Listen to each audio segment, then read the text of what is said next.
Hi viewers, welcome to Skynet Blocker tutorial part 5. நம்ம பார்க்க போகிறது லிங்க் பற்றி பார்க்க போகிறோம். அதாவது லிங்க் பார்த்தீங்கன்னா எப்படி கொடுக்குறதுன்னு பார்ப்போம். இதில் போய் பார்த்தீங்கன்னா மை பிளாக்கர் வெப்சைட்டில் போய் நம்ம பேஜஸ் கிரியேட் பண்ணோம்ல, அதில் பார்த்தீங்கன்னா பிளாக்கர் வெப்சைட்டில் போய் நான் எடிட்லேயே ஒரு சாம்பிளுக்கு நான் பண்ணி காட்டுறேன் உங்களுக்கு. இங்கே பார்த்தீங்கன்னா தமிழ் கம்ப்யூட்டர் பிளாக்கர் வெப்சைட் நான் கொடுத்துருக்குறேன். சரிங்களா, இது எப்படி கொடுக்கணும்னு நான் சொல்கிறேன். ஓகேங்களா, நான் எப்படி கொடுக்கணும்னு நான் சொல்கிறேன்.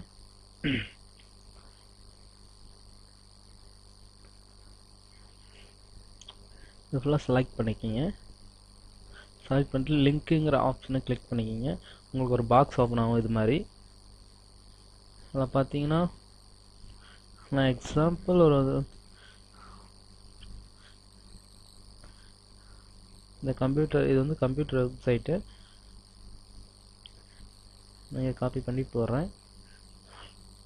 காப்பி பண்ணிட்டு open this link in a new விண்டோன்னு கொடுத்துருக்கேன். அப்படின்னு பார்த்தீங்கன்னா இந்த தமிழ் கம்ப்யூட்டர் வெப்சைட்டை நீங்கள் கொடுக்கும்போது நியூ டேப் வந்து இது மாதிரி ஒன்று ஓப்பன் ஆகும். சரிங்களா, நான் கொடுத்துட்டு அப்டேட் கொடுக்குறேன். அப்டேட் கொடுத்துட்டு பார்த்தீங்கன்னா நம்மளோட பிளாக்கரில் போய் நம்ம பார்த்தோம்னா தெரியும்.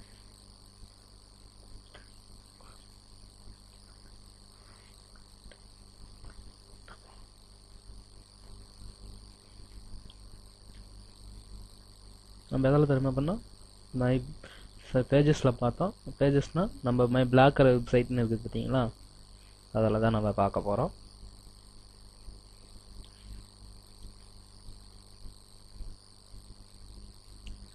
இந்த மாதிரி உங்களுக்கு வந்துடும். நம்ம போய் செக் பண்ணிக்கலாம்.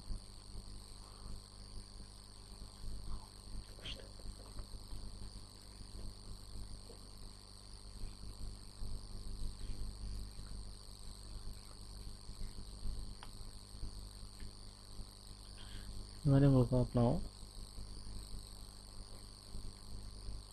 சரி, கொஞ்சம் ஸ்லோவாக இருக்குது.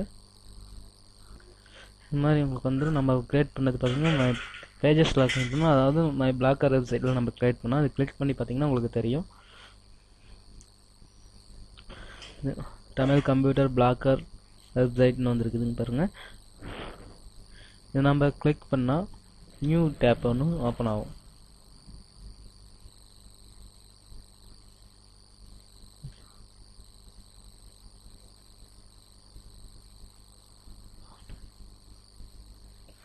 ஒரு நியூ டேப் ஒன்று ஓப்பன் ஆகும் பாருங்கள். ஓப்பன் ஆயிடுச்சு.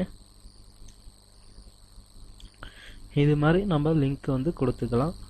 அதாவது நீங்கள் சாம்பிளுக்கு பார்த்தீங்கன்னா உங்களுடைய வெப்சைட்டை வந்து சப்ஸ்கிரைப் பண்ண மறந்துடாதீங்க.